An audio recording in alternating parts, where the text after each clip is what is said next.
नमस्कार, आप देख रहे हो जनमत की पुकार। इंडो नेपाल बॉर्डर तक पीछा कर दिल्ली पुलिस ने अपहरण कांड के मास्टरमाइंड को पकड़ा। नॉर्थ वेस्ट जिला की एटीएस टीम ने एक बेहद सनसनीखेज डकैती और अपहरण के मामले को सुलझाते हुए दो शातिर बदमाशों को गिरफ्तार किया है। पुलिस ने मुख्य संलग्ना को कई राज्यों में पीछा करने के बाद भारत नेपाल सीमा से उस वक्त दबोचा जब वह देश छोड़कर भागने की फिराक में था। पकड़े गए आरोपियों की पहचान राहुल, नयन और विनोद कुमार के रूप में हुई है। विनोद कुमार एक आदतन अपराधी है जिस पर पहले से ही 5 आपराधिक मामले दर्ज हैं। पुलिस ने वारदात में इस्तेमाल कार और 2 मोबाइल फोन भी बरामद किए हैं। एडिशनल डीसीपी सिकंदर सिंह ने प्रेस कॉन्फ्रेंस कर बताया कि 23 फरवरी 2026 की रात दिल्ली आबकारी विभाग के सिपाही नरेश शर्मा अपने ड्राइवर राहुल के साथ शालीमार बाग इलाके में अवैध शराब की तस्करी की सूचना जुटा रहे थे। इस दौरान लाठी डंडों से लैस बदमाशों ने उन पर हमला कर दिया। जब सिपाही ने अपनी पहचान बताई तो आरोपी और उग्र हो गए और दोनों को घायल कर उनकी ही कार में अगवा कर लिया। बदमाश उन्हें हरियाणा के बहालगढ़ स्थित एक शराब गोदाम में ले गए जहां उन्हें बंधक बनाकर बंदूक की नोक पर पीटा गया और डराने के लिए उनकी वीडियो भी बनाई गई। बदमाशों ने सिपाही का आई कार्ड और 8,000 रुपये भी लूट लिए थे। मामले की गंभीरता को देखते हुए एसीपी रंजित ढाका और ATS in-charge inspector Jitendra Tiwari के नेतृत्व में एक विशेष टीम का गठन किया गया। जांच अधिकारी एएसआई रवि सैनी की टीम ने घटना स्थल से लेकर बहालगढ़ तक के सैकड़ों सीसीटीवी फुटेज खंगाले। तकनीकी सर्विलांस के जरिए पुलिस ने पहले मुख्य आरोपी राहुल नैन को चिन्हित कर गिरफ्तार किया। राहुल ने पूछताछ में कबूल किया कि वह हरियाणा से दिल्ली में अवैध शराब की सप्लाई करता है और उसने अपने साथियों के साथ मिलकर इस वारदात को अंजाम दिया था। मास्टरमाइंड विनोद कुमार की गिरफ्तारी के लिए पुलिस ने एक लंबा ऑपरेशन चलाया। आरोपी अपनी लोकेशन लगातार बदल रहा था। दिल्ली पुलिस की टीम ने पंजाब के जीरकपुर से लेकर उत्तराखंड के नैनीताल और कैचीधाम तक उसका पीछा किया। आखिरकार 18 और 19 मार्च के दरमियान रात की पुलिस ने उसे बनबसा हाईवे भारत नेपाल सीमा के पास से गिरफ्तार कर लिया।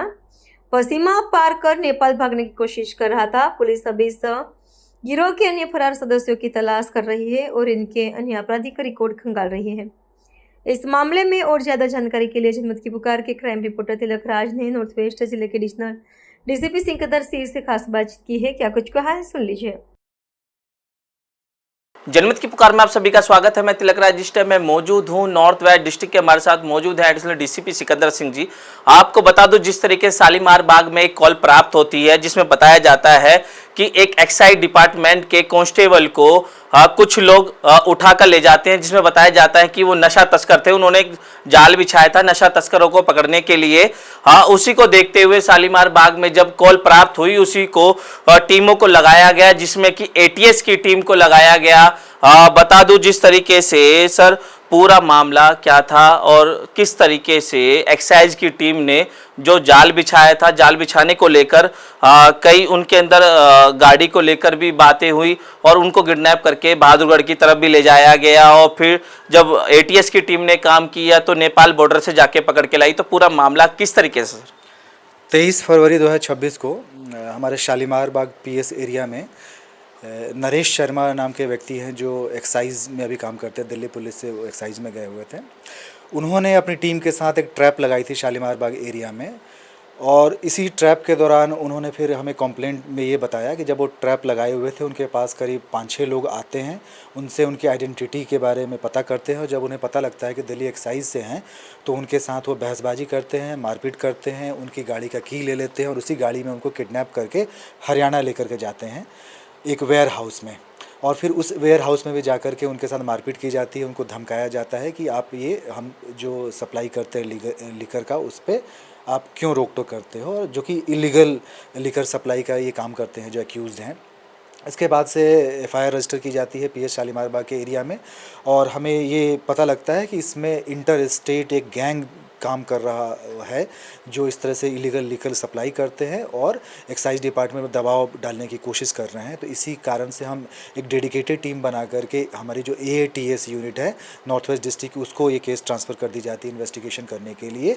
और इन्वेस्टिगेशन में हमने टेक्निकल सर्वेलेंस जो होती है उसकी यूज़ किया है, सीसीटीवी फुटेजेस मिले हैं, बहुत सारे ओवर 100 मोबाइल फ़ोन जो हैं उसकी एनालिसिस की जाती है।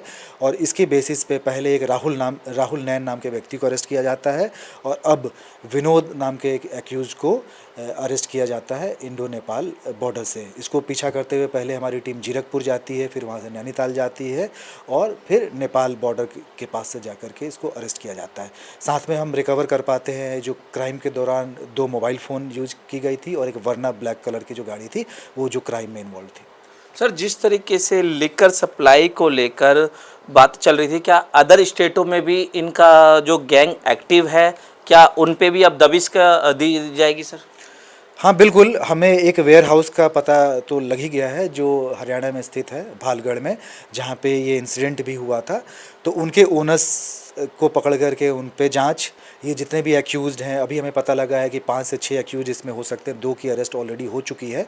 तो इन सब चीज़ों को ध्यान में रख करके पूरा हम ट्रेल एक बार इस्टेब्लिश करेंगे और हमें ये है सस्पिशन है कि ज़रूर इसमें इंटर स्टेट जो इलीगल लिकर सप्लाई का काम करते हैं ये लोग इन्वॉल्व हैं। तो पूरे के पूरे एक जो ये गैंग है इनको बस्ट करने के लिए भी कार्रवाई होगी। सर, क्या इन पे पहले भी कोई इस तरह के लिकर को लेकर कोई केस चल रहे हैं इन पे, या कोई ऐसी एक्टिविटी में शामिल रहे? ये जो विनोद नाम के एक्यूज्ड है इस पे ऑलरेडी 5 केसेस दर्ज हैं और जिसमें से 4 केस जो है एक्साइज एक्ट के तहत ही दर्ज है।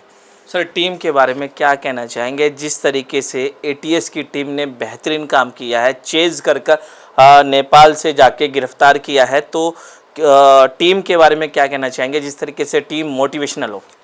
हाँ, इसमें जो एसआई रवि है और साथ में जितेंद्र इंस्पेक्टर और एसीपी ऑप्स जो है ढाका, इन लोगों ने लगातार इसमें मेहनत किया है, सर्वेलेंस इकट्ठा करने की कोशिश की, लोकल इन्फॉर्मेशन इकट्ठा करने की कोशिश करी, सीसीटीवी एनालाइज किया गया, मोबाइल फ़ोन के सीडीआर एनालाइज किए गए। तो बहुत ही मतलब मेहनत से किया गया हुआ इन्वेस्टिगेशन है, उसके तहत ही उन्हें कामयाबी मिली है अभी। लेकिन इनका काम अभी पूरा नहीं हुआ है, अभी भी जो एक्यूज्ड फरार है, अब्सकॉन्डिंग है, उनको अरेस्ट करना है और जो पूरा का पूरा जो गैंग है जो इस तरह से ऑपरेट कर रही है उसको बस्ट करने की अभी कार्रवाई हमें बाकी है। धन्यवाद। आपने सुना, हमारे साथ मौजूद थे एडिशनल डीसीपी सिकंदर सिंह जी, जिनके मार्गदर्शन में एटीएस ने लीकर तस्करों को जो पकड़कर कहीं ना कहीं जो लीकर पर लगाम लगेगी और आरोपियों पे भी लगाम लगेगी और कहीं ना कहीं दारू पे जब लगाम लगेगी तो कई हद तक नशा भी रुकेगा। मैं तिलकराज, कैमरामैन सोनू के साथ। ये जो मामला है एक डकैती कम किडनैपिंग केस जो रजिस्टर हुई थी शालीमार बाग पुलिस स्टेशन एरिया में, उसको हमारी एटीएस की टीम ने सॉल्व किया है और जो एक्यूज है उसको इंडो नेपाल बॉर्डर से अरेस्ट किया गया है। 23 फरवरी 2026 को रात के 2:15 बजे 2:15 AM पे कांस्टेबल नरेश शर्मा हैं, जिनकी पोस्टिंग अभी एक्साइज डिपार्टमेंट दिल्ली एक्साइज में है। उन्होंने कंप्लेंट हमें दी थी कि Toyota parking Agarwal auto mall Shalimar Bagh के एरिया में उन्हें कुछ इंटेलिजेंस प्राप्त हुई थी कि इलीगल लिकर सप्लाई करने के लिए कुछ लोग गाड़ी में आ सकते हैं। तो उन्होंने अपना एक ट्रैप लगाया हुआ था शालीमार बाग के एरिया में। जब वो ट्रैप लगा कर के वहाँ खड़े थे, कुछ लोग गाड़ियों में आते हैं और पहले उनसे पता करते हैं और जब उन्हें पता लगता है कि एक्साइज डिपार्टमेंट के ये लोग हैं, उनके साथ एक ड्राइवर भी था उनका, नरेश के साथ, जब पता लगता है कि एक्साइज से रिलेटेड है तो उनके साथ वो मारपीट करते हैं, उनकी गाड़ी की जो है छीन लेते हैं और फिर उसी गाड़ी में उनको बंधक बना करके भालगढ़ हरियाणा तक वो उनको लेकर जाते हैं। वहाँ पे भी उनको धमकाते हैं कि हमारे ऊपर एक्शन आप लोग क्यों ले रहे हो, जब हम इलीगल सप्लाई करते हैं तो इस पर आप लोग कार्रवाई क्यों कर रहे हो। तो उसके बाद उनके कंप्लेंट पे एक एफआईआर रजिस्टर की जाती है जिसमें डकैती और किडनैपिंग के सेक्शंस होते हैं। उनके साथ मारपीट की जाती है, उनकी आई कार्ड भी छीन ली गई थी और 8,000 रुपये उनके कैश भी उनके छीन ली जाती है।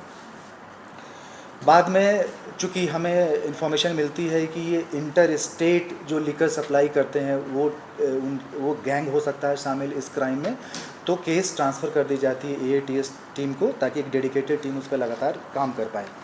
उस टीम में एसआई रवि सैनी हैं, एएसआई विनोद, एएसआई किरण पाल, हेड कांस्टेबल कमल, हेड कांस्टेबल प्रवीण, डब्ल्यूएससी ममता, कांस्टेबल शुभम, कांस्टेबल करण, कांस्टेबल उत्तम, कांस्टेबल ओम प्रकाश, कांस्टेबल सागर और कांस्टेबल हरेंदर ये काम करते हैं under leadership of inspector Jitendra Tiwari, IC जो हैं एटीएस के, और ये सुपरवाइज़ किए जाते हैं एसीपी ऑप्स श्री रंजीत ढाका द्वारा।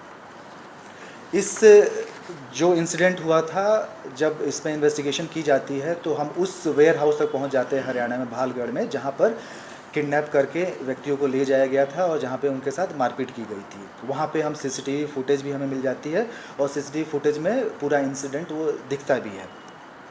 उसके बेसिस पे हम ओनरशिप वेयर हाउस का निकालते हैं और कौन कौन लोग होते हैं इसके बारे में पता करने की कोशिश करते हैं। तो हमें 5 नाम मिलते हैं, जिसमें से एक व्यक्ति राहुल नयन है, सन ऑफ सतपाल, जो ये सप्लाई ऑफ इलीगल लीकर का काम करते हैं हरियाणा से दिल्ली का। इनको अरेस्ट कर लिया जाता है और उनके इंस्टेंस पे हमें इंफॉर्मेशन मिलती है एक दूसरे एक्यूज़ के बारे में जिसका नाम है विनोद को जब सूचना मिल जाती है कि उसके खिलाफ़ एफआईआर रजिस्टर किया जाता है तो लगातार अपना हाइड आउट वो चेंज करते रहता है। पहले वो जीरकपुर पंजाब की तरफ जाता है, फिर नैनीताल जाता है और फिर इंडो नेपाल बॉर्डर है जहाँ पे बनमासा हाईवे, वहाँ पे जाकर के हमारी टीम लगातार उसको ट्रेल करते हुए फॉलो करती है और वहाँ से जाकर के उसको अरेस्ट किया जाता है। बाद में दरियाफ्त में पता लगता है विनोद कुमार ये विलेज असौदा का है, डिस्ट्रिक्ट झज्जर में। इनके पास से एक व्हीकल जो क्राइम में इन्वॉल्व थी और 2 मोबाइल फ़ोन रिकवर की जाती है। विनोद कुमार पे पहले भी 5 क्रिमिनल केसेस हैं जो एक्साइज एक्ट के हैं और मारपीट वगैरह के केसेस इस पे पहले भी रजिस्टर हो रखे हैं। ब्लैक वर्ना रिकवर की गई है जो कि क्लियरली हमें सीसीटीवी फुटेज में दिखा है कि इस क्राइम में इन्वॉल्व थी। साथ में 2 मोबाइल फ़ोन जो उस दौरान यूज किए गए थे इन एक्यूज़ के द्वारा, वो भी हमने अरेस्ट कर लिया। इनके बाकी 3 और साथी हैं जो अभी एब्सकॉन्डिंग हैं, इसके लिए अभी हमारी उनको ट्रैक करके अरेस्ट करने की कार्रवाई अभी चल रही है। सर ये लिकर सप्लाई जो करते थे क्या दिल्ली में करते थे और भी नहीं करते थे? ये बेसिकली हरियाणा के वेयर हाउस से लाकर के दिल्ली के अलग अलग एरिया में सप्लाई करते थे। यहाँ पे ज़्यादा करते थे क्या? उनके खिलाफ भी दिल्ली पुलिस कार्रवाई करेगी? बिल्कुल करेगी। इसमें जो भी नाम है सप्लाई कर रहे थे इसमें एग्जैक्ट इन्होंने बताया नहीं है, लेकिन इनके द्वारका में भी पता हमें लगा कि द्वारका तक जाकर के ये सप्लाई घटना तो शालीमार बाग में हुई थी ना? हाँ, ट्रैप यहाँ पे शालीमार बाग में इन्होंने लगाई हुई थी, लेकिन चूंकि इसी रास्ते के थ्रू वो गुजरते हैं तो वहाँ पे ट्रैप लगा करते हैं। जो गाड़ी चोरी के या इन्हीं में से किसी के? नहीं, इनके हैं, अपनी गाड़ियाँ हैं। सर इस मामले को सुलझाने के साथ साथ ही जिन आरोपियों की गिरफ्तारियों की जिनकी तलाश जारी है, इनके साथ ही दिल्ली में जो इंटर स्टेट इलीगल लीकर का काम कर रहे हैं उनका भी भंडाफोड़ हो सकता है? जी बिल्कुल होगा, हमें भी लगता है। जैसा मैंने पहले ही बताया कि डेडिकेटेड टीम हमने ATS की इसीलिए लगाई थी कि हमें लगा था कि इंटर स्टेट जो इलीगल लिकर का एक माफिया काम कर रहा है उस पर पूरी तरीके से नकेल कसी जाए, इसलिए उस चीज़ को ध्यान में रख करके हम कार्रवाई करेंगे। अगर आपने हमारा अभी तक चैनल सब्सक्राइब नहीं किया है तो कृपया चैनल सब्सक्राइब कर लें, लाइक करें, शेयर करें, कमेंट करें। तो मिलते हैं फिर किसी और खबरों के साथ। नमस्कार।